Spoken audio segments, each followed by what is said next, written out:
to be in any of this process. So with that said, you're absolutely right. It's a continual process to do it. And as Jack, when he introduces himself, talks a little bit about some of the projects you're in, Alex already referenced it. We're working with a lot of our repeat clients because it is a process and it just continually evolves. And we want to see these communities succeed. So last roughly October, November, Marty and Kevin and a few other folks from the various groups that he mentioned had Jack and I up for a lunch, and then we had the opportunity to walk around downtown, and we're talking about it, and then they were kind enough to point us to the Culver 2040 plan that we've got to review and everything else. And the comment is we really believe we need a little bit of expertise to coalesce, to help put a group and coalesce a vision of what we want our community to be. And so we talked about it, and they said, would you give us a proposal and kind of explain what your process is, but also what the important parts are, and go from there. So we put a proposal together, and at some point, I believe Marty's going to share that with the commissioners and everybody. We're happy to answer any questions about that. But more importantly, I kind of want to talk about what we view that proposal as Marty said earlier. He talked, it's very important we have some public engagement. You had a tremendous amount of it in the comprehensive plan. You had it through Stellar and everything else. Now it's time to start taking some of those items that were in the comprehensive plan. What can you do in downtown, whether that's wayfinding or that's business attention and or attraction, doing those kinds of things. And so we view it in three different buckets. The buckets work together. They don't necessarily work apart. Ultimately, we kind of want to look at the economic data of the community. We have a lot of that, more of what is it that we don't have, some of the gap analysis, what businesses aren't here, why is property not being utilized, or why is it being utilized? How do we, maybe it is attracting more full-time folks to live here, or how is it we make us the best weekend place that we're going to be? We need to get into that. And so that takes the data to go with it, but it also takes getting together and putting some vision principles together. And so we will, for every project, you will hear us talk about putting vision principles together. And one of the things, and so I'll say this, and I'll say it to Kevin, when we were doing a downtown redevelopment project in Yorktown, I had to know those by heart, and it was Tim Jensen, the owner of Veridus, that was telling me that I had known by heart. And so I literally tell you right now that I can still remember when we wanted to be a social and economic hub. We wanted to be a culture that was unique to Yorktown. We wanted to be an attraction where we got people to stay, and then we wanted to be a multi-generational area. Now, some of that is maybe what you all want to be, but maybe there's other things that you want to get out of that. So really, when we're doing this data analysis and we're talking about putting this vision together, those are the kinds of things that we want to start talking about and then start putting action plans to those. And so moving from the data analysis, market analysis, vision setting, moving into the Main Street master plan, we'll start talking about that. What should be in the master plan, and we'll get into a little bit of those here in a couple of seconds. And then ultimately moving to implementation. And so our firm, and this is the other reason that when I decided to leave Yorktown, I went to work for the Veridus Group. I worked with a number of organizations, engineering firms, and this is not me picking on engineering firms or architectural firms. They love to draw things and never implement them because there is no problem if they never get built, right? Nobody's going to sue them because they didn't build the right thing or they didn't design the right thing. Our goal is always to be at the forefront and walking with you all in implementation because we want to see things built. We want your community to be better. We want to be a part of that. We want to be an extension of this community, and we want to come back and celebrate the successes with you. Our mission statement is to build better communities through good projects. So we've gone through this for the last 2 years. We're always updating our mission statement, but as Alex mentioned, we have three different groups that really focus in our organization, our community and economic development group, our civil engineering team who do draw things and they get those things built, and then our owner's technical representation teams. And these are the guys that are walking actual construction processes through it if there's construction processes and going from there. So that implementation is a key part from our standpoint. So just going back to that economic data and market analysis, you kind of see in here, you know, what we believe is going to need to happen. We talk about stakeholder engagement. Obviously, that's something, a lot of it's been done. We know there's going to be some more from the leadership groups, but this is a big group, right? We've got folks that represent the high school, and everybody else has said it, but I'm going to say it as well. Kudos to you, right? And what I like about it is I hope you plan on coming back here after you go to college, and whether that's to run a business or you want to take Kevin's job or whatever it is. And I joke about that, but in all honesty, I'm serious. We need good people that are going to run communities, and we're getting old. I mean, at the end of the day, we all want to know that our next generation is going to take care of us. So thank you for being here. But all of us, right, whether it's the school kids or it's the business owners who they just want to be profitable, they want to get more customers in, or it's the folks that are building houses, maybe you're having Airbnb, or maybe you just want to have a great quality of life.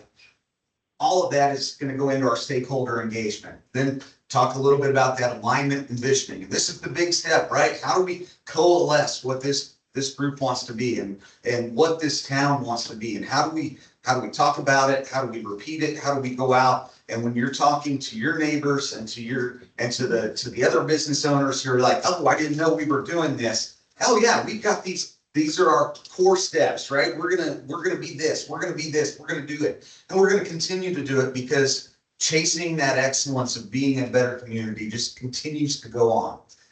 And talk a little bit about the gap analysis. So this really starts to get into the why aren't things working, or what is missing, and those kinds of opportunities. And then we're going to use a lot of this informed planning, right? So you've got some great documents. Spent a lot of time with the 2040 plan here in the last couple of days. We're going to help you walk through some of the things that are in there, but we're going to continue to move forward with those.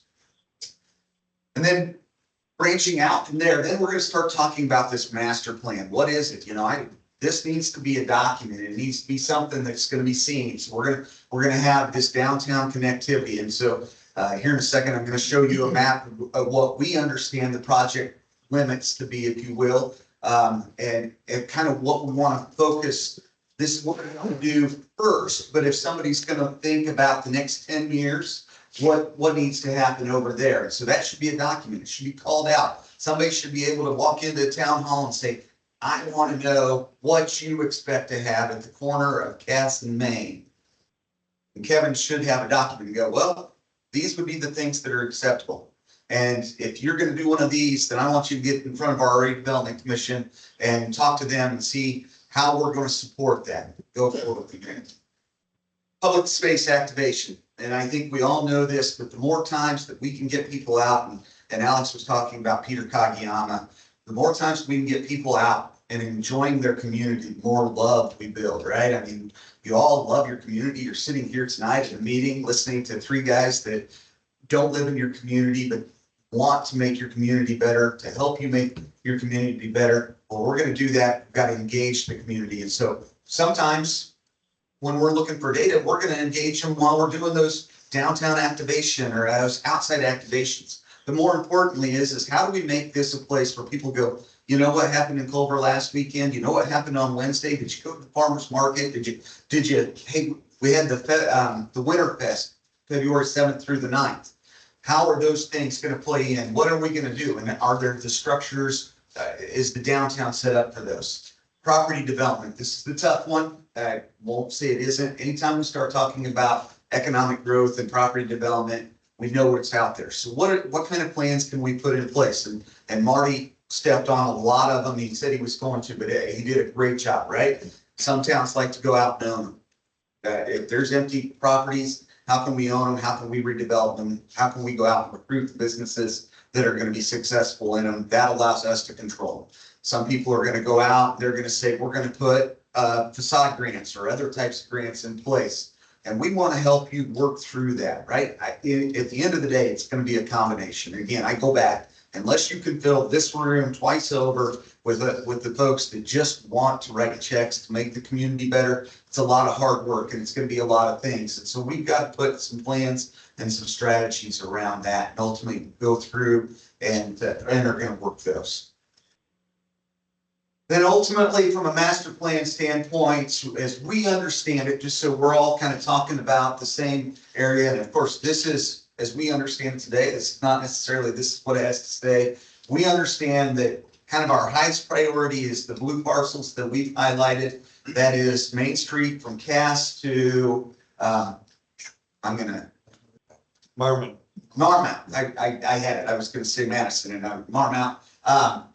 Both sides, the east and west side of Main Street there. And then ultimately Main Street, or not Main Street, Lakeshore from Main to, I'm going to go up and around. And this is kind of the same entertainment corridor is what it was called, and 24 Vision. And we want to talk about what are the highest and best uses. And you've got a beautiful set of condos, buildings that were kind of built forward. Is that the style that we want to continue going there? You've got an old fire station in there. Is that the highest and best use? Would that be better located somewhere where they could respond quicker to everything else? Should they be there? Town hall actually kind of falls in this whole area. Is that a highest and best use? Should it move somewhere else? And now we could have some additional retail, some higher end mixed use buildings. Those are all questions that are going to be asked in this. And then how do we continue to make this pedestrian friendly? Do we have good gateways when people like myself who come up to visit on weekends? I know I'm entering Main Street. This is the place I want to park. This is, I want to get out. I want to walk to the coffee shop, or I want to walk to the store that's selling the boutique store or art or whatever else it is. And so those are the areas we know it. Those areas aren't necessarily, I think they're set in stone, but I mean, at the end of the day, somebody may go, hey, we want to change this and focus one block this way. And this one is, maybe we're planning 10 years out, or where do we start and go through from there? And then ultimately getting to implementation. And again, this is the fun stuff. And this is the stuff when I was sitting in Kevin's chair in Yorktown, this is where it can get a little bit painful because you're not always the most popular people. You're sitting in here, you're making decisions, but you're starting to talk about how do we move forward? What did the master plan say? And so we're talking about, from our standpoint, we want to come along and help. And that's implementation support, in the essence of helping the redevelopment commission. We want to be here and talking with them. And if they're looking at buying a piece of property, we want to help be a conduit that can do a lot of the legwork that goes along with that. Maybe there's a management aspect that needs to go along. These are possible ideas. None of this is necessarily set in stone, but these are the types of things that we do for other communities. Business recruitment, again, who should we be going out and looking for? Is there an incentive package that needs to go along with that?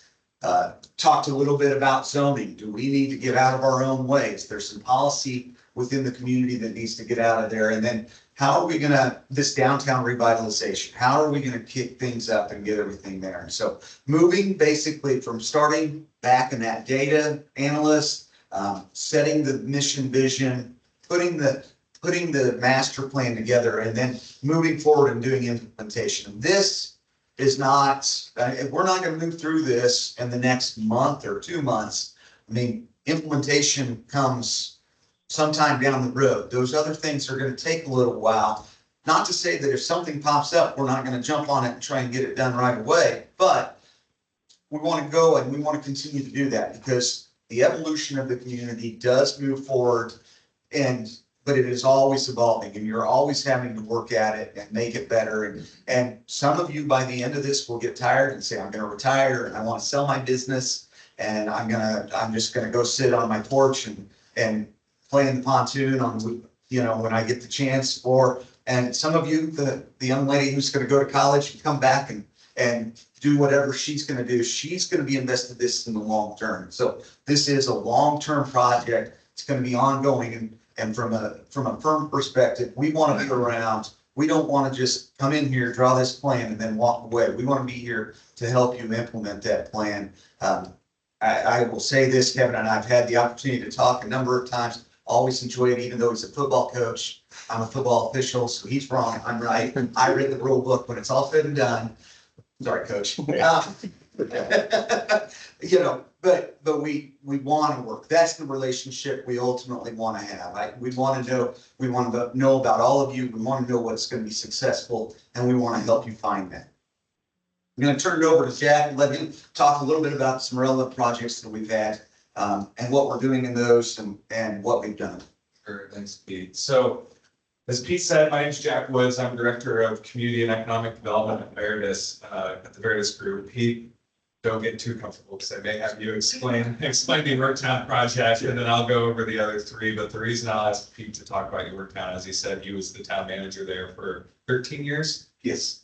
So he can tell that story better than anybody else. And I think it's a good representation of, you know, the process that he just explained, but really what you could expect as we go through this process at a high level. It started out with a big idea, right? How do we create a downtown in our community that didn't exist there? To really accomplish all those vision principles, create a destination, multi-generational space, economic vibrancy. So we worked through that process with them, taking that vision, putting it into a master plan, and then ultimately on the implementation side, which I'm still have the fortune of working with his successor on, getting new town hall, public civic green space, 44 unit apartment building with mixed use space underneath, and now we're on the fourth phase, which is about 120 unit mixed use building.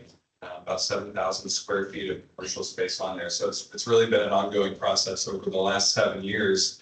It started with a blighted area off of a state highway. You're killing it. And is now a thriving downtown that's continuing to grow. And I think the feedback that we've heard is we've engaged developers and actually got into the implementation piece.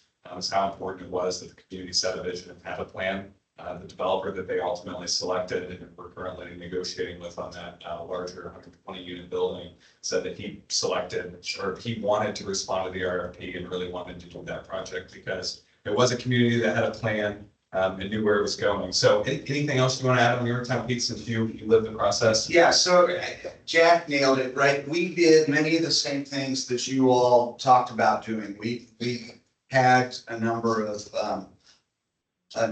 listening sessions. We went to people when we were having outdoor events. We went to them. We were asking questions and everything else. Ultimately, just to give you an idea, the town ended up buying about 6 blocks when it was all said and done. So I am one of those folks. You'll hear this from me. I'm a big believer in owning and controlling because then you get to make decisions on what happens and goes where. So you don't necessarily see it here, but this is a new town hall. It was built in 2018, 2019. It's about 14,000 square feet. And it was built for growth, right? We're a growing community. We're adding citizens. We knew we were going to add more people. We built in new space. We were in an old bank building before it was time to grow. And then this civic green, we're not in Yorktown. We are not the county seat. Therefore, we don't have a square. So we really wanted to create a civic square, this aggregation place, right? So we talked about how can we be a social and economic hub? Well, by building this, we became the social hub, and what that did is created the economic opportunity for the buildings that are going over here, and then Jack is working on this building, and then in the long term, and again, we're talking 10 years down the road, the goal is to have a bridge that ultimately goes over here into what is Morros Meadow. It's a 60-acre park. It's where everybody goes to walk. So we want to be able to connect our downtown. We have fireworks there. And now we've got this great view, and we used our natural amenities. I wish I'd had a lake the beautiful lake that you all have, but that was it. But Jack mentioned it, and I'll shut up here. My last comment is when we engage the developers, and he just said it, they want to know that you have a plan, and 2, they want to know that you're investing in yourself. The last thing they want to do is try and walk into a community and be the person that everybody is looking to solve the problem. They want to be a part of the solution. They don't want to be the solution. So they'll come in when they see your community investing in it, whether that's public spaces or it's setting things up in the right way. They want to be a part of that. So a couple other examples that we want to highlight. The first one, after your town meeting, Rockport, Indiana, Pete and I have just wrapped up this project. We worked with them kind of on a study and implementation plan for their downtown, really focusing on revitalization. They're located in southern Indiana, just on the Ohio River, essentially. Really had been driven by industrial development in the past. They've seen kind of decline there, some of their major industries, and want to focus on how they can really generate and bring back activity to downtown. They're across the river from Owensboro, Kentucky. If anybody's familiar with where that is, it's a larger metropolitan area that's done a lot of really cool redevelopment. So regionally, I think there's some momentum for them to build upon, but it's really how do we create a destination that draws people across the river from Kentucky and other parts of southwest Indiana. So we, again, really focused on downtown, did a complete inventory of all their downtown buildings, assess what they had, and what the opportunities were. There was a lot of underutilized properties and even kind of, we call it missing teeth, so gaps in downtown where there weren't new buildings.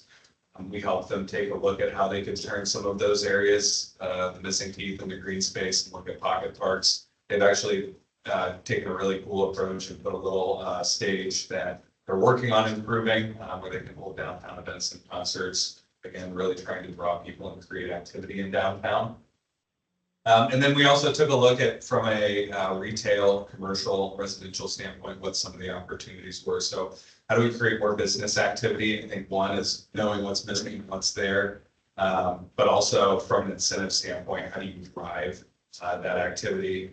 Worked with their Main Street organization, which is new and kind of fledgling, and gave them some ideas on side grant opportunities and even other grants that can really support local entrepreneurs, whether that's kind of helping them do things like interior upgrades, even buying equipment like cash registers was one of the focuses. And then I think the last big piece of this one, maybe two other big pieces, focusing on a catalyst site that really anchored the south end of downtown, right on the Ohio River, kind of some action steps to acquire that property from the city's standpoint and then redevelop that into kind of an entertainment restaurant mixed use area.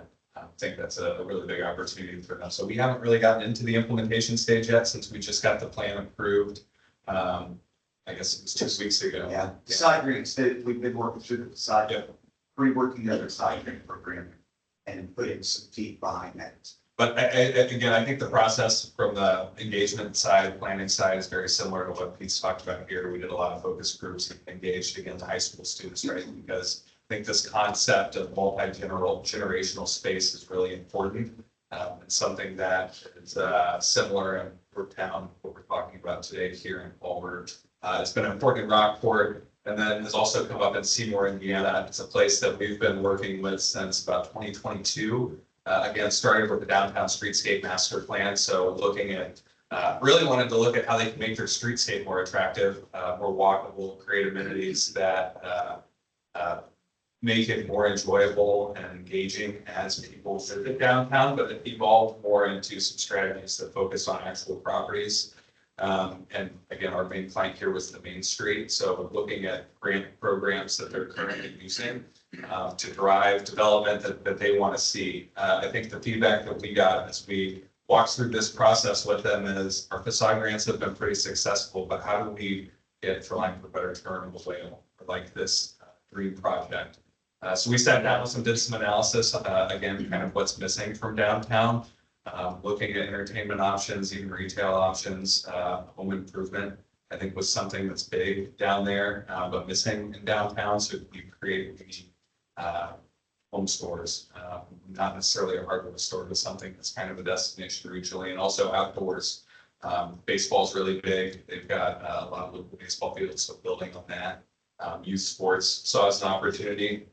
And then kind of helping them tailor their incentives because the city, somewhat engaged, but maybe not willing to participate on the financial side, as would be needed to land one of those really big projects. How can you increase what you're doing on Main Street from a facade standpoint to really take a holistic approach and improve structures as a whole, not just facades, but roofs, interiors, if there is a project that really meets some of the key criteria that they wanted to focus on. So we've kind of walked them through that process and helped them reinvent how they're doing some of those incentives and grant programs, and they've started to see some success there. And then the last one here is Noblesville, Indiana. So again, helps them with a downtown streetscape and master plan, and then also kind of on the owner's representation and development standpoint, worked with them to really see the implementation of that through with a mixed use commercial and multifamily building in downtown called Levinson. That also included a downtown parking garage. So a little bit bigger scale than some of these other communities that we talked about, but I think the planning process was very much the same. How do we engage stakeholders, get a cohesive vision? Really focused on 21 different projects, everything from wayfinding downtown to gateways to kind of redevelopment opportunities that again led to that mixed use building that kind of is anchoring downtown now and creating additional energy. But I think again, just a couple of things that stood out on this one. There was this question of how do we get more energy downtown? And I think a big part of that is how do you get people to live downtown? Because if you have folks that are living maybe in upper story residential units, they're kind of, again, for lack of a better term, a captive audience to support your businesses. So I think when we look at strong, thriving downtowns, having that residential component is really important. So again, kind of focusing on that larger mixed use building here was first step of that for Noblesville. And then I think another kind of unique thing that they've done, history was really important to them. So they came up with this concept of hip historic, right? How do we kind of modernize downtown, but still keep our historic roots in place? A rail community historically, one of the older communities in Indiana. So playing on that, we're going to do new development, but we want it to look a certain way so that we preserve our history. So that was really important as we would work through that process with them. So those are some of our examples. I think Pete did a great job walking through the process, and we want to pause and allow for questions for us, maybe questions for Marty, RDC, Kevin, but we wanted to open it up. That's what we have from a presentation standpoint. Thanks, guys. I think maybe we'll start with questions around the table here. Sure. Everybody in this room knows kind of the unique situation we have here in Culver. We have different demographics, different times throughout the year. We have our lake families, we have our academy families, we have our full-time resident families. But finding businesses that can stay all year long when the population greatly decreases in the winter, and dealt with anything like that in the communities. And that's, I think, probably one of our biggest challenges for bringing businesses in is how do they survive the rest of the year when the summer's done. I can start, Pete. I think Culver is unique from that standpoint because you are so lake driven. But I will say where you have similarities to maybe every Indiana community is the seasonal aspect. When it's wintertime, it's hard to do stuff downtown and outside and across the board communities that we work with, whether it's Cedar Lake in Northwest Indiana or Evansville in Southwest Indiana. Or Rockport, right? They all struggle with the changing of the seasons and how do we get people to come downtown and do things outside when it's cold. So I think just thinking about ways to activate the calendar from that standpoint, it's not necessarily a business related approach, but how do we do more things in the wintertime is part of that, like getting activity going. Again, I think it goes back to how do we get people to come downtown. If we can get them here for an activity, it's very likely that they'll visit our restaurants, retailers, business establishments. And then I also think, again, to my point about getting residents downtown, I think that will help with sustainability, right? If you have people living above your downtown restaurants or in proximity to the lakefront, I think that'll get people naturally coming. You have thoughts on the business and practical? I think you nailed a lot of it, right? So it's this, how do we get people? So one, can we create a little bit of a destination? Maybe that's the solution. I'm not saying it's the solution that should be there, but maybe that's what you look at. I love Jack's point because once you get your residents and everybody else there, everybody else has FOMO, right? Oh, what I miss. This fear of missing out. So how do we engage and how do we really drive and ramp that up? Right? I think there's strategies that you can work and as Jack said, yeah, in Indiana, it's cold. So So, but I'll say this, in Yorktown, we put in fire pits. So how do you engage people downtown? Well, you give them a reason to do there. Peter Coggion talks about water fire, I think is what he calls it. And so how do you use the different sensations to help drive that and do those kinds of things? Yeah, I think, we, if we're fortunate enough to continue working, with this group, part of it is that data analysis of doing, commercial leakage, analysis, understanding where people are going that currently live in Culver, where are they leaving to get? We want to identify that, but I think it's really building the base, again, going back to that, you need to have the people here that are going to support your commercial establishments. So in my mind, I think that's more down to residential opportunities or residential opportunities in general that don't necessarily cater to a seasonal population. Along those lines, the residential, I think everybody here who runs a business in town knows that parking is an issue. So you get people who are living above these businesses, and they insist on parking in the business area, the Main Street area, right? And I've had personal experience with that, and you call the cops and they're like, well, they can park there for 2 hours legally. Well, yeah, that's great, but it's not good for anybody's business. So. I think that's a policy discussion, right? Yeah. And that goes into, that goes into a different bucket in the essence that we need to evaluate that policy. Is there a better way of dealing with that? Yeah, go ahead, And I'll Alex. say, to that point, if you've been down to Evansville, they have a terrific Main Street that they've redone. It's a one-way Main Street. It's got shops, everything from, small little, whiskey bars to, you've got your Mexican restaurants to your burger, like your smash burger place, to your homemade soaps and things like that. So it's got the retail, it's got the food, it's got all those things, and they have a 2-hour limit. And so what people are saying, they ticket the snot out of you. You're a tick over 2 hours, you're gone, but you need to move your vehicle at that point, right? Like, I think the first time I went down, we have an Evansville office. And it's not the only one. Yeah, and I'm not the only one. And my second challenge would be that, just had to move out of a building that was here, a salon. And 3 months trying to find a place to rent that I could afford for once. Thought I was gonna be able to stay in the building because another person was gonna rent it and make the salon again. The owner said, nah, I'm gonna go a different direction.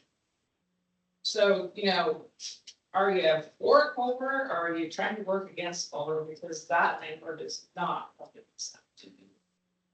I think from that standpoint, this is where some of our street experience may come into play, but if you look at what other communities are doing, they'll have programs like rent assistance programs, not necessarily for residents, but for actual commercial business owners. Or maybe they help you if you're moving into a new space for a year or 2 years as you kind of ramp up the business and are able to cover that difference. So I think, it's not just looking at the physical structure of downtown, but how do organizations like the Redevelopment Commission or Main Street create incentives that drive the growth that we want to see that make Culver.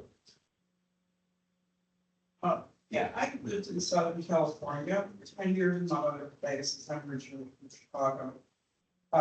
In our town in Ojai, California, I don't know if anyone's been there, but I lived there for about 10 years. And we went from a kind of little town where only people went to like tennis championships there and music festival to now, like we finally left because it was so crowded. And every weekend it was just another traffic jam and lots of smog and cars. But when we first moved there, it was a great place to raise your kids. We had an athletic club, it's still there, there's an athletic club, we could racquet club. Are you guys familiar with them? No. Look it up, OJAI. They have film festival, they have famous tennis championships, they have 4 or 5 boarding schools. And the academy is quite knowledgeable about this town. That's our competition. So it might be as now we go into the standpoint of, well, their athletic club is right off of Main Street. 2 outdoor swimming pools, saunas, hot tubs. It's an open season event, their athletic club, they have lounge, they have food. I don't know what to say, you know, it was almost too good to be true.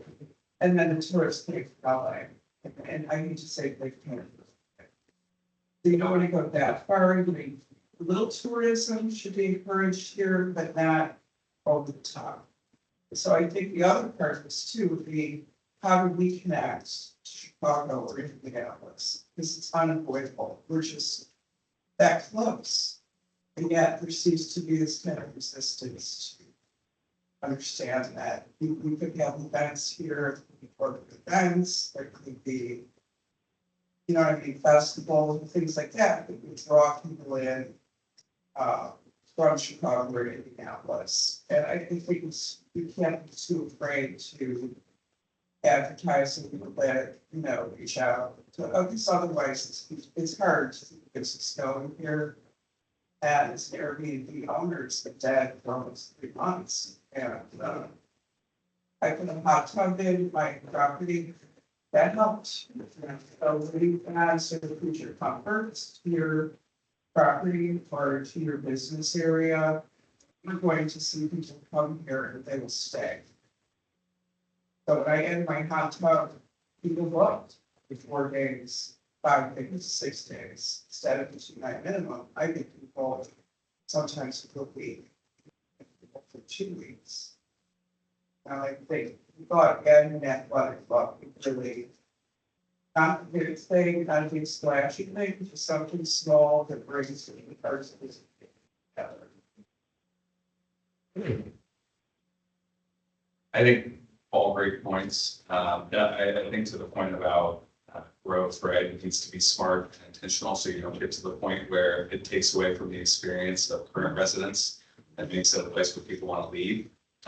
But you do want to do things that get the word out. Culver is one of the, I guess, better kept secrets in Indiana, right? But how do you share that in a way that doesn't overwhelm the community with places like Chicago and Indianapolis? There's a marketing and branding component that probably goes into it. This is just kind of off the cuff and kind of silly, and maybe you guys are already doing this, or there's some way to incorporate it with the lake, but like when I look at what some communities are doing to be engaging during the winter time, I live in Carmel, Indiana, and I don't think you're ever probably want to be Carmel, but they're doing some cool things, like they have a Christmas market, Christmas dinner mart, which is super popular.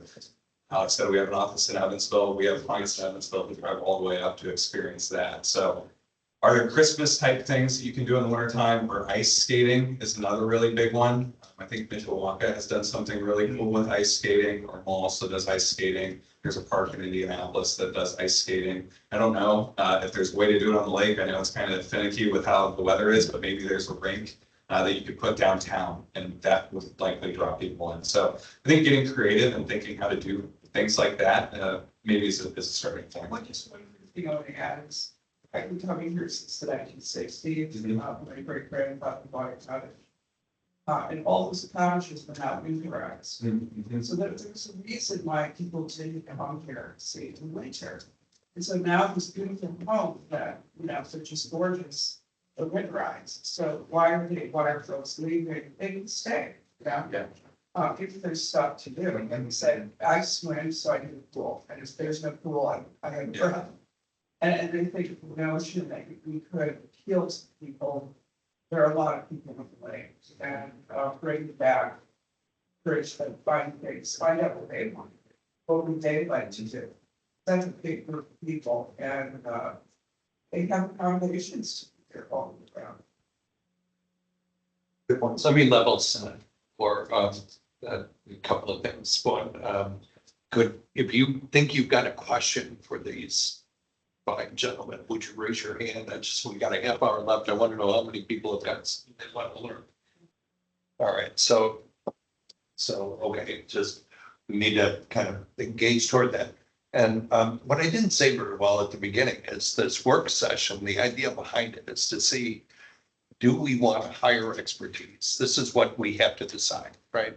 Do we want to hire expertise? And if we do, are these the guys? Right? Yeah. Or do we need to find out more, or talk to more people, right? And maybe it's different expertise.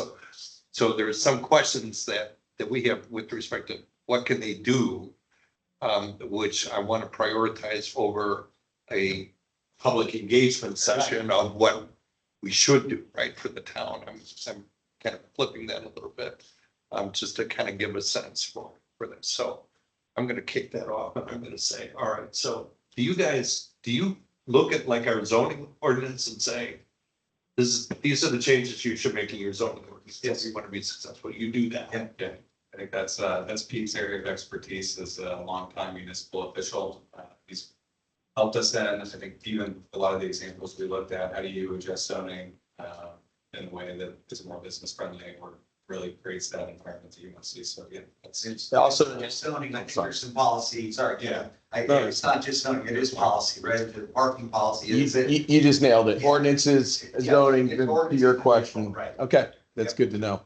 And then for developers, I understand, they're more attracted when they see there's a plan and when you've got your own skin in the game, but I mean, do they exist? I mean, are there developers out there that would come to Culver and want to build buildings here? And would they do it on scale, right? Do they want to do one building? Would they want to do a block? Tell me what's out there. So Noblesville's easy, right? Like, you think about Chicago or Indianapolis or even Evansville to an extent. These are areas that are growing in population and everything else. Developers will go to those. So the question is how do you get them? And you're exactly it. So in Yorktown, we weren't going to get them, but what ultimately ended up happening, Jack, this is one of Jack's fortes.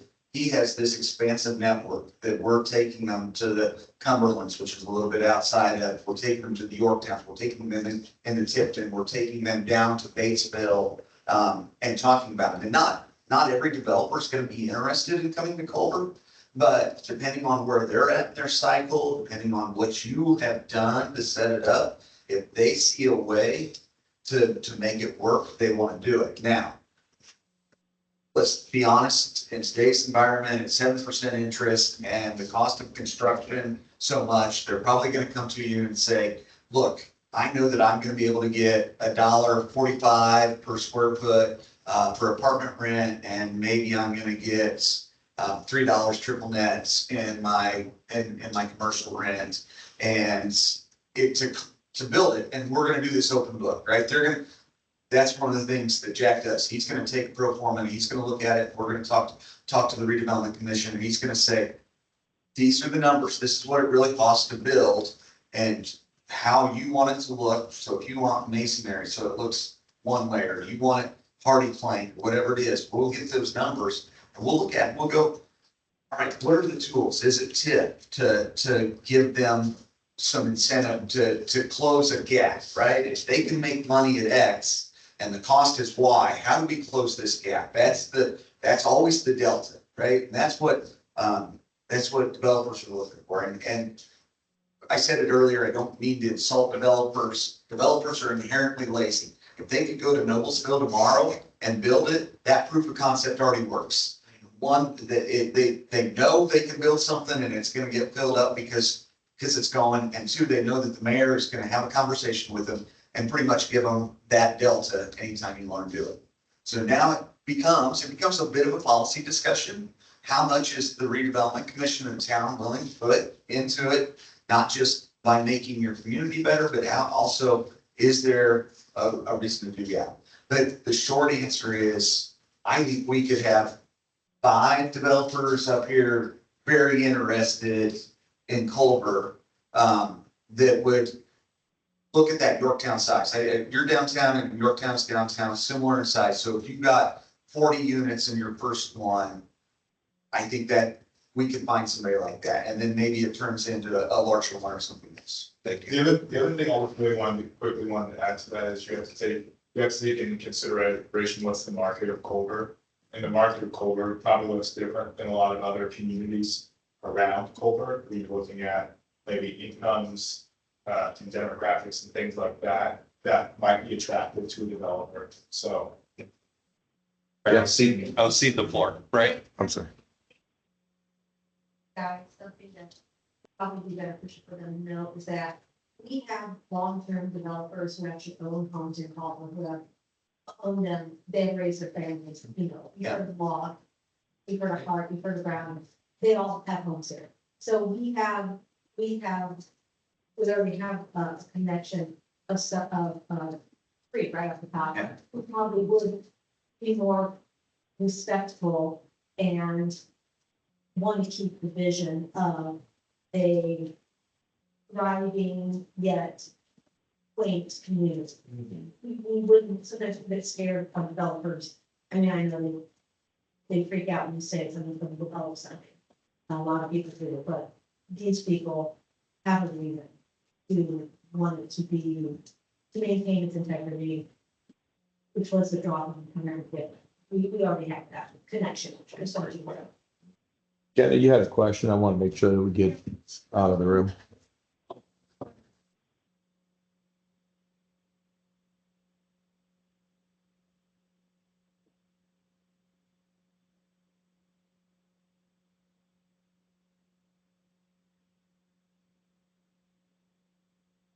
How do you get that owner to say yes to that? And what, you just get shut down, can't do it, have to find a different spot? That's one question, and then how do you find new businesses to come here? Is your team advertising empty space for rent in Culver, or not? Like, how are you promoting a business to come in?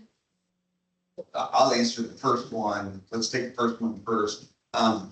There's different ways of doing it. So if Kevin's turning you down, we need to have a conversation with Kevin. Is it Kevin? No. Okay. Let's take him out and tar and feather him. All right. That's not the guy I know. So, so maybe this is the strategy. We've got to buy it. We've got to add it to the park or do something like that. Not every person that owns a piece of property is going to be on board. Not everybody is going, but can we coalesce around this vision that is one of the things we want? And then can we identify the space and go and make it? Yeah.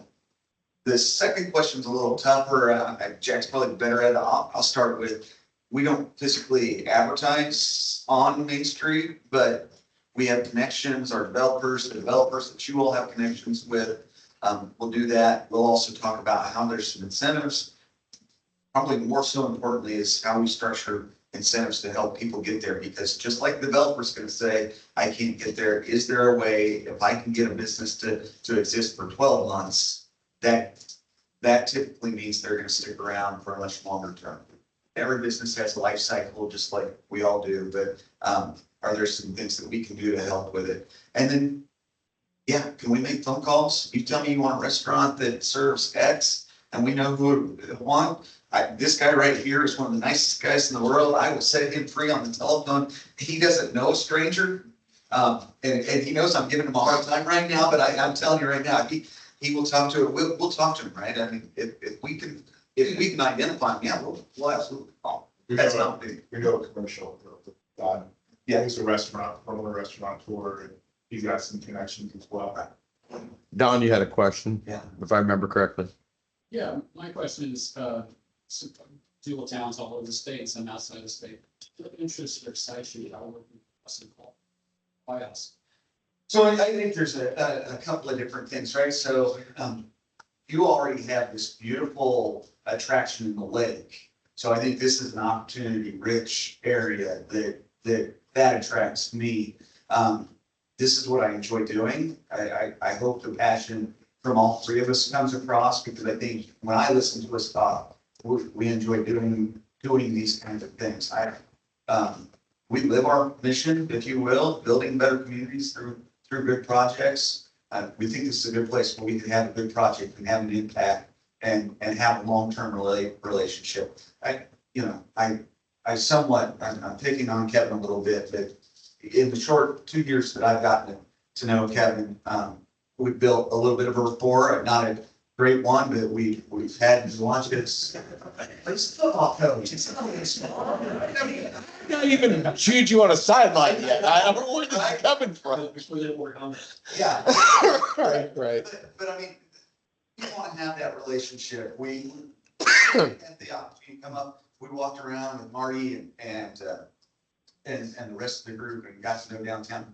Those are the things we want to do. And so the fact that you as a community are looking at it, wanting to do those, that interests us and wanting to be a part of it and help be a part of that solution. I think on my end too, it's pretty cool. You have kind of these two areas that there are some really good parts, but maybe a lot of even bigger opportunities, right? When you look at Main Street and then what you have along Lakefront. I think being able to kind of connect those and create some synergies there is exciting. I see it as a lot of opportunity. You're already getting some stuff with the townhomes, condos, that's happening there. So there feels like there's some momentum, and being able to help you guys build upon that, see what that can be is I think what's exciting to me. This isn't my first time coming to Culver, going all the way back to my grandfather. He came for summer camp at the academy. My mom went, her brother and sister went, and my cousins went. So I'd come during the summers and see my cousins at summer camp at the academy. So there's a nostalgic piece to this too. And I haven't lived here, but I visited. We're going fishing on the lake and doing all that stuff. So it's cool to be back here for that reason too. I've got Kevin, you had a question, Sam. Yeah, when you're looking at this, what do you define as success for you here, and what is that timeline to get to that success?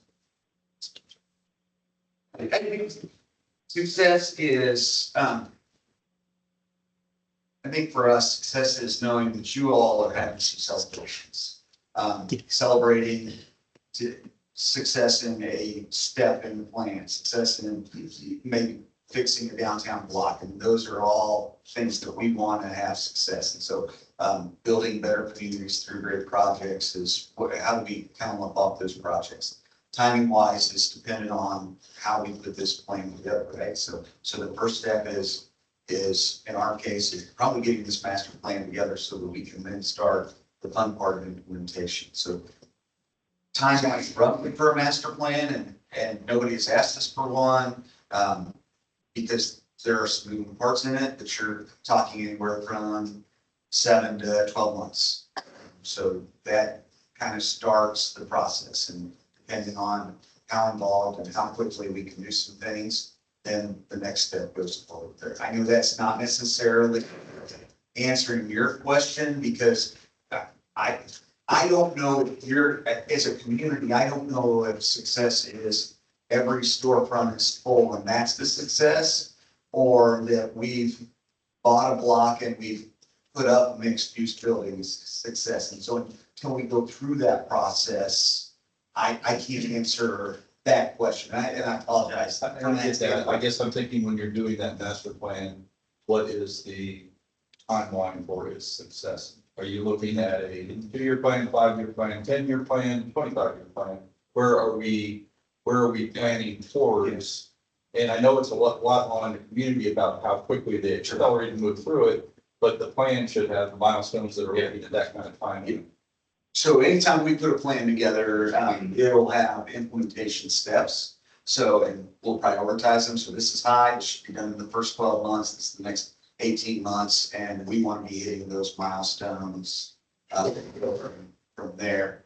The plan is probably a 5 to 10 year plan, somewhere, I'm going to tell you probably around year 5, and Yorktown's kind of in this position. Yeah, Yorktown's in this position now. We did our main plan kind of in 2015. We had a COVID year in there, so I'm going to take it. We're now going to go back in. Jack's going to go back in and do a strategic plan for the town. It's going to look at downtown, but it's going to look out even further. So we know we've got to revisit it, because you have to keep things current. You have to keep this forward. But it should be a 5 to 10 year plan, right? And this should be aspirational. We should know what we're going to look like 5 to 10 years from now, but we also know that not every building that we think is going to go on this block is going to go on that block, so things are going to change. So. Our dear student is sitting here tonight. I am dying to know. Do you have a question, Kate? Do you have something for us? What do you got?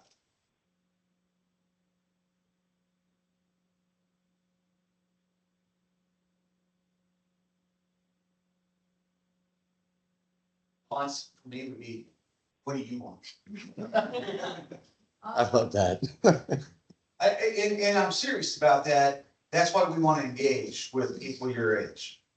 I'm 50, right? And I'm not gonna ask anybody else in this room to tell you how old they are, but I'm counting down, right? I'm looking to move here permanently, so I want pickleball courts. You already have them, but, right? Yeah. But I don't know what you want as an 18-year-old. I'm not 18. I think that's part of the process too. We mentioned the Rockport example. We did a focus group with high school students, probably had 50 kids that were part of the high school key club, the mayor's advisory committee. They all came and we asked them exactly what they wanted to see.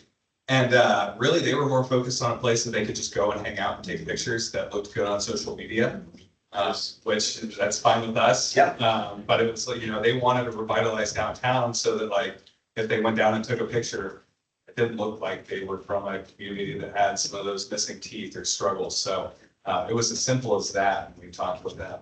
I don't know if that's everything. I had two here and I know Jan has one. So I got three people that have voiced interest in asking questions and care what order, just want to point it out.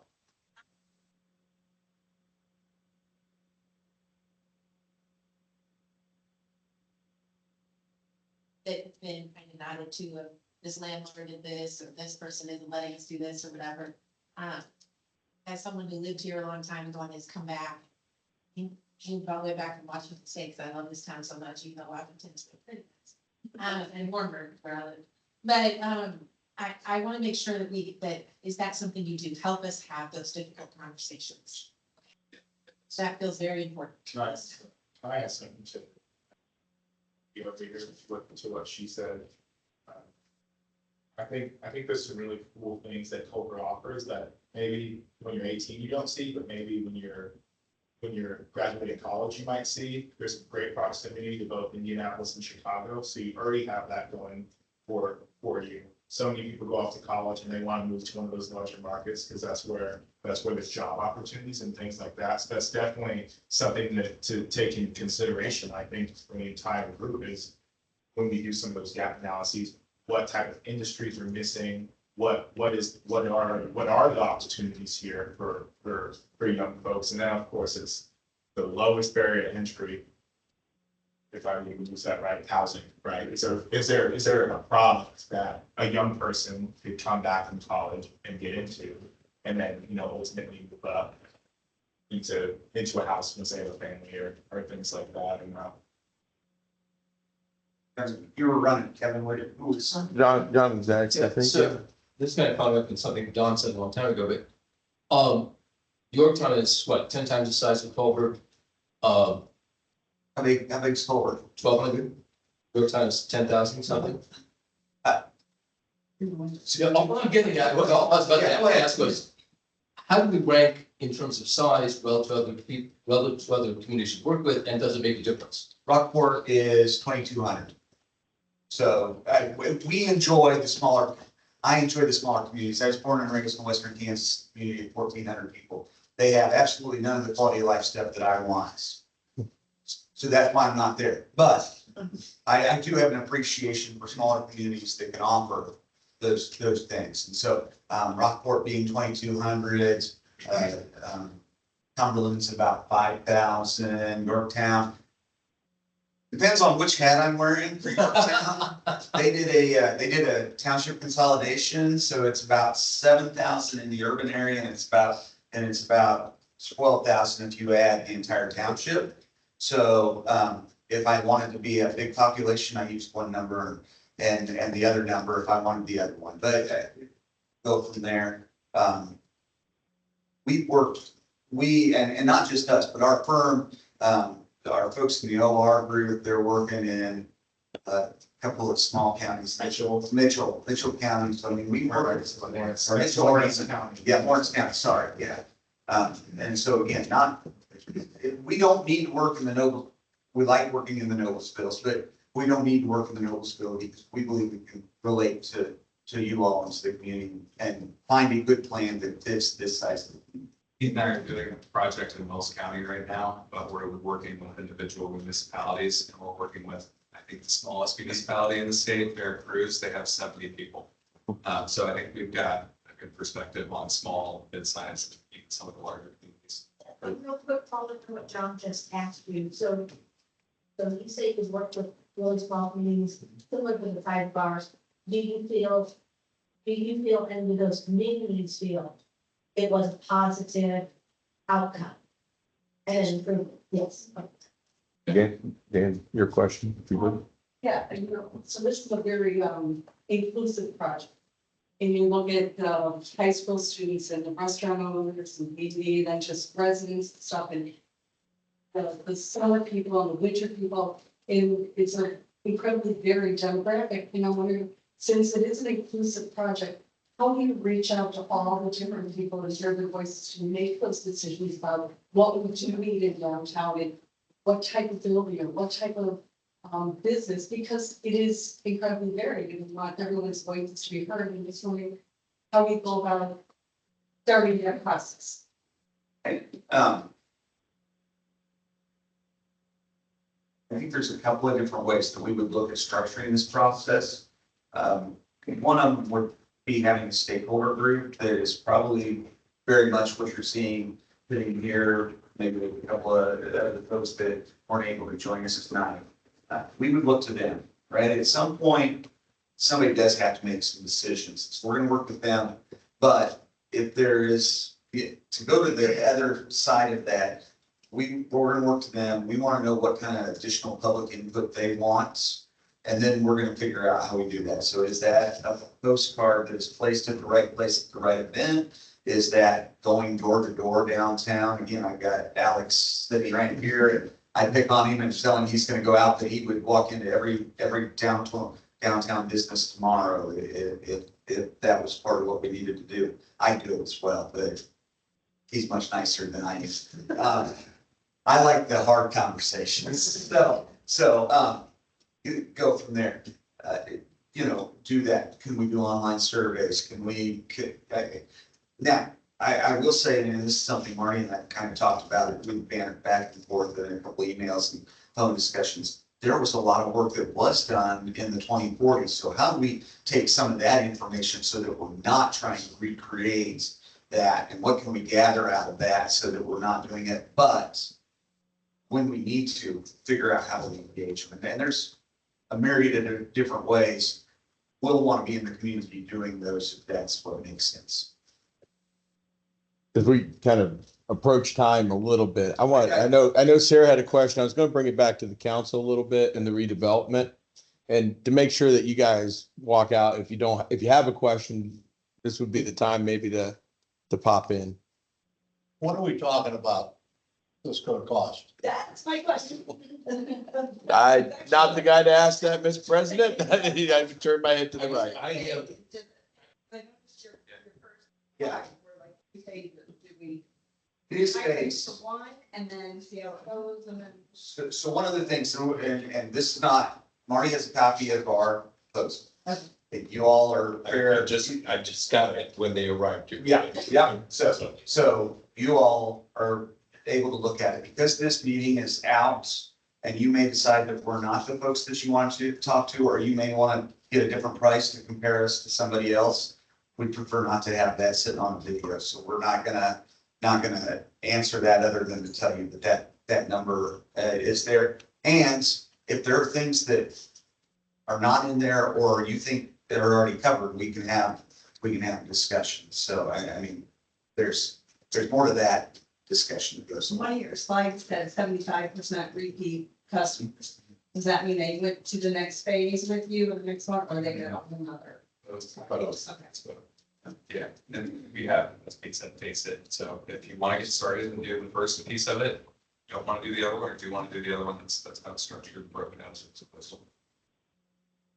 Superintendent had a question. I want to make sure. Well, I was just gonna say, in working with this group on the school corporation level, they've been great advocates, just that I can call and say, this is what I'm thinking, and this is what I'm doing, and is this bad, is this good?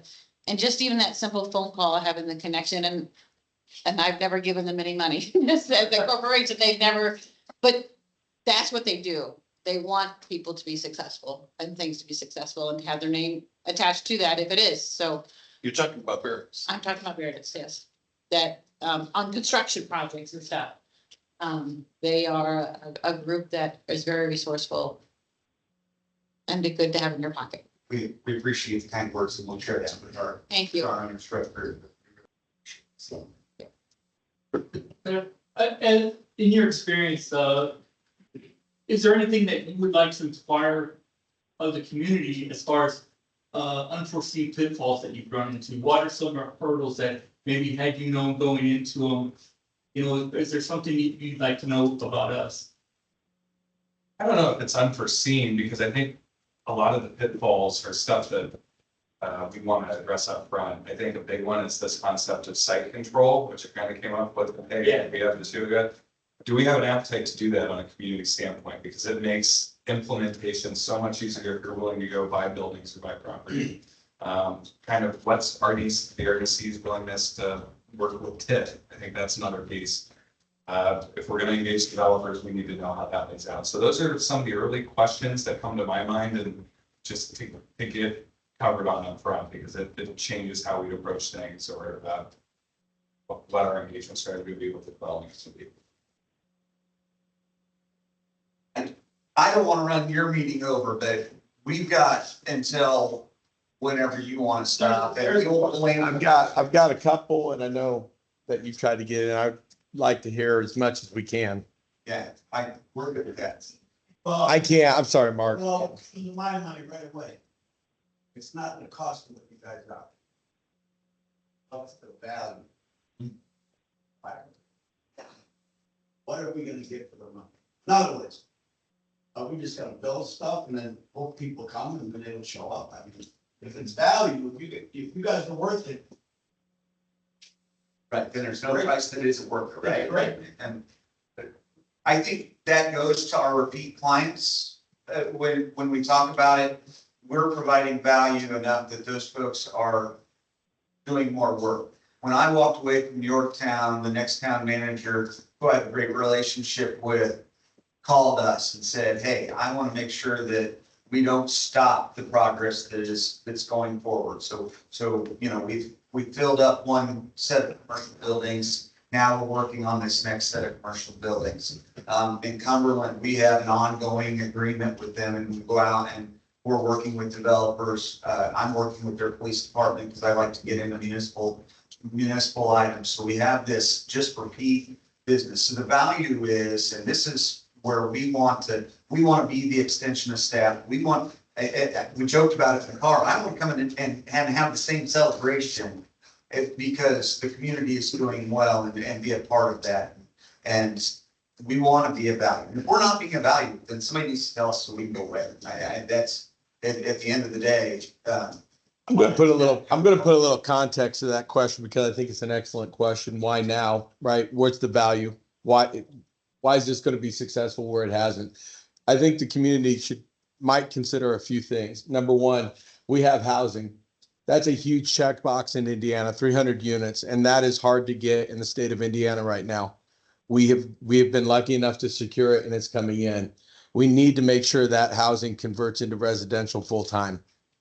Without the product here, without the businesses, without the services, without the guidance, we're going to miss that opportunity. They can't do it. No, exactly. The second thing is the town council and the CRC and the comprehensive plan has forwarded us towards infrastructure improvement. That includes the water plant and the wastewater plant already underway. We've secured our bond, and we've got plans coming back from Midwestern. We have the infrastructure checkbox. I think we are poised, at least in the next 2 to 3 years, to take advantage of this opportunity. I think we have the kindling, we need the fire. And without the guidance, we're going to misallocate resources. I really do believe, and I'd like for the town to consider that, and maybe we're wrong. Well, we got the horse. That's it. I think we've got to time this thing, and I think this is where the guidance comes in. This is where the expertise comes in. And that's an opinion, and I'm welcome to hear anybody's disagreement with it. But I really want us to consider where we're at right now in this context and think, going back to your value question, is this the time and is there value in it? Kevin, to piggyback on that, you know, I think a lot of us believe that delicate, you know, slow growth is, you know, it's consistent growth might be sustainable, but it's not gonna make it, it's not gonna make, we need a splash to really be relevant, especially for small town. But one of our, in fact, you've heard a lot of people mention it, is just because we're a tight, small community, which is fantastic. One of the reasons I love being here. But the opposition feels louder than some of the bigger instances, and I think that's where some of those questions of. So personally, I loved hearing Alex over here, Mr. Nice Guy, can calm, because truly, it's just about helping people understand, because a lot of people, their voices get loud because they don't really get it, they don't get what we're trying to do. We are trying to make a splash because we have a foundation in place, and that's the first time, at least since I've been there, that I've truly seen that, so. I love it, I love it, I'm very question. And I know, I'm good, there's at least two more voices to be heard.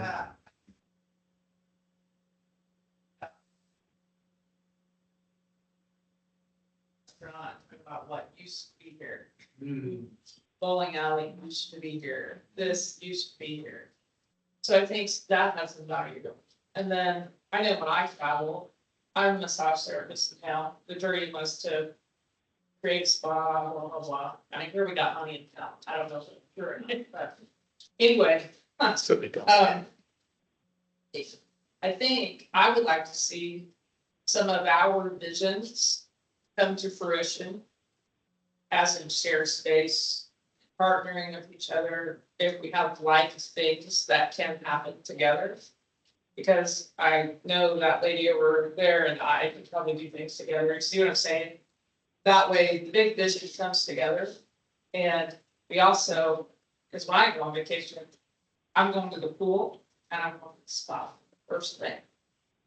So we think about when you travel, what you want, or where you live, what you want, what services you don't have to drive an hour to get, right?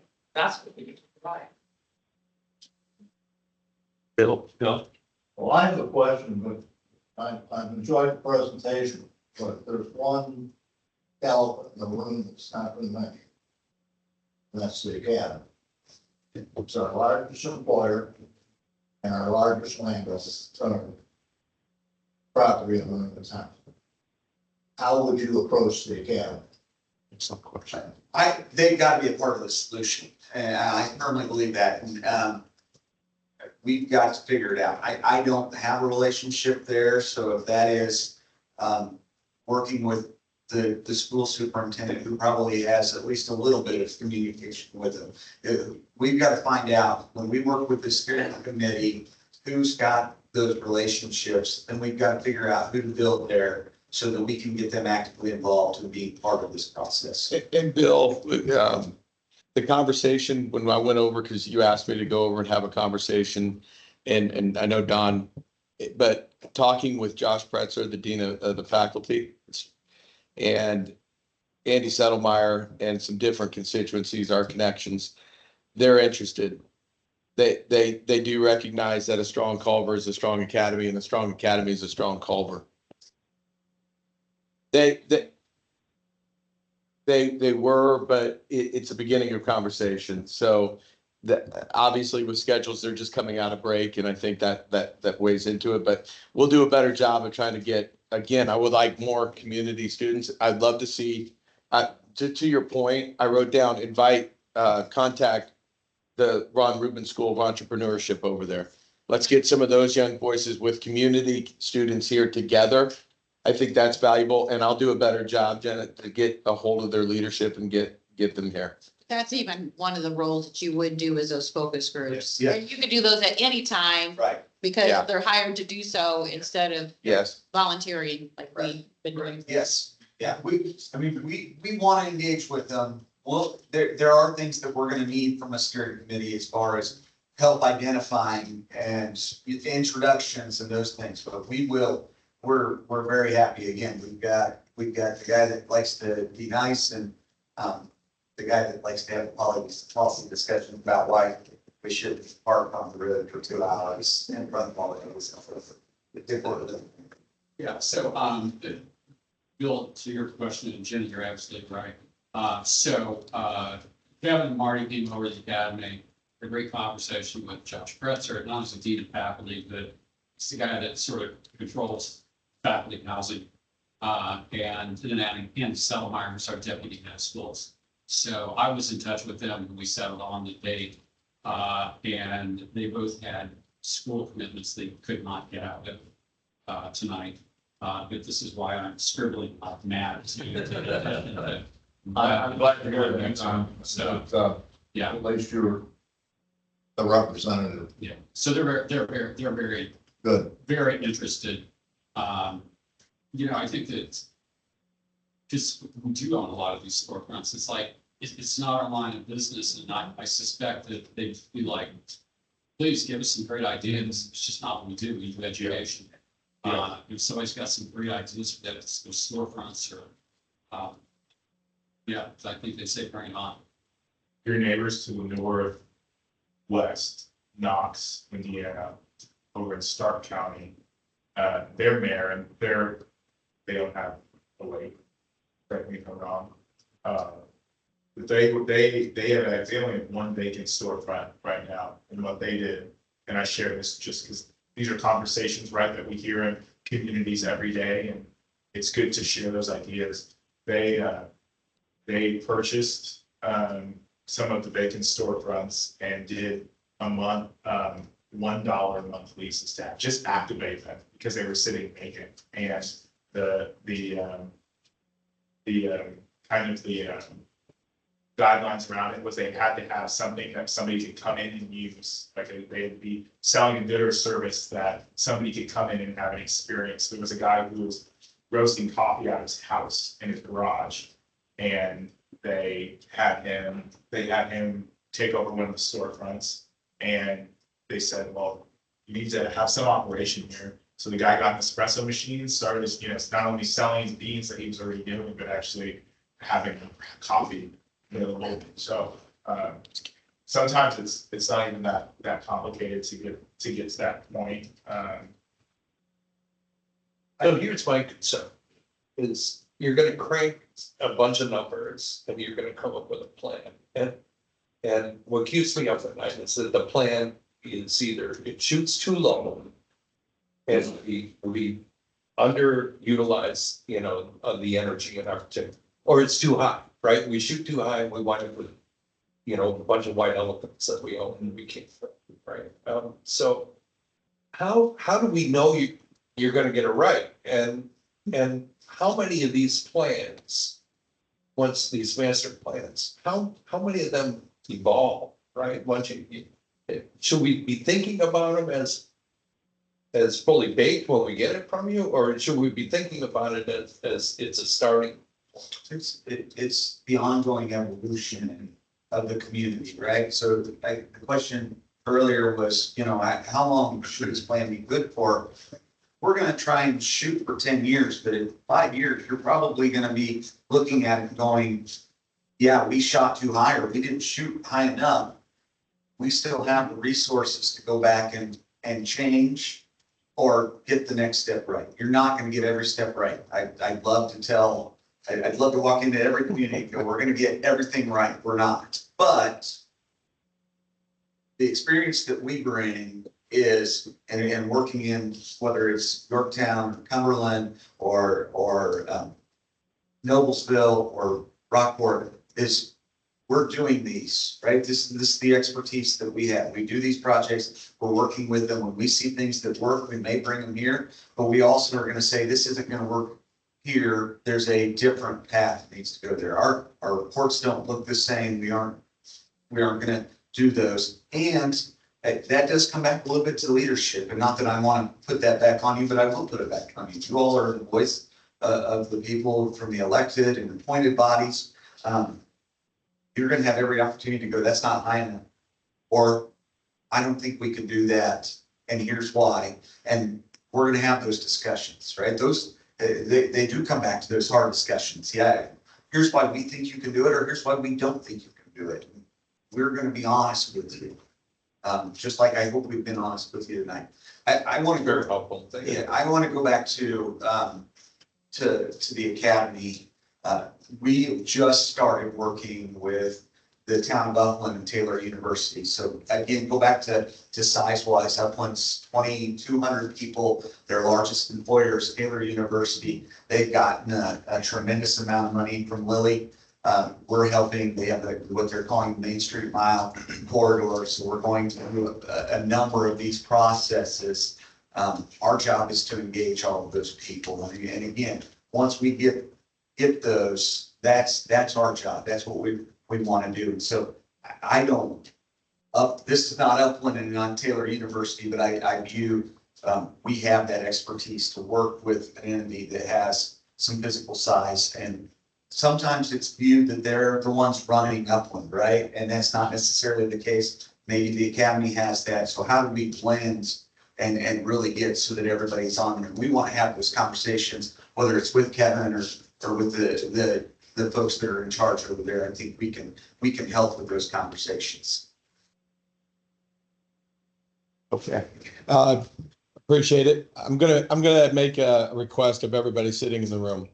I value feedback and I value your opinions and I value all opinions. If you have opportunity, if you have unresolved questions, if you think of something, please go to the town's website, Town of Culver, and you'll find my email.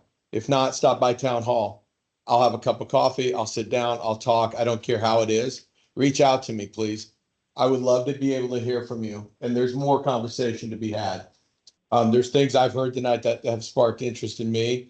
I would like to solicit your opinion on some of those things. If you don't mind, please email. The other thing I would request of you, if each one of you go out and talk about this with 3 people and encourage them to reach out to us and get with us, I would greatly appreciate that. I value sit-down conversations. I think they're better than emails. I'd rather have a cup of coffee with you rather than sit and interchange emails. I think there's something that's different about that dynamic. Please, please reach out because we are moving forward. The town council has made it very clear they have goals. The CRC has goals and this town has communicated goals. We've been charged with a task with a comprehensive plan. And it's not just a document that lay dormant. It's a living document that has to come to life. And that's one of the main goals here tonight, I think, Marty, if that's fair. Yeah.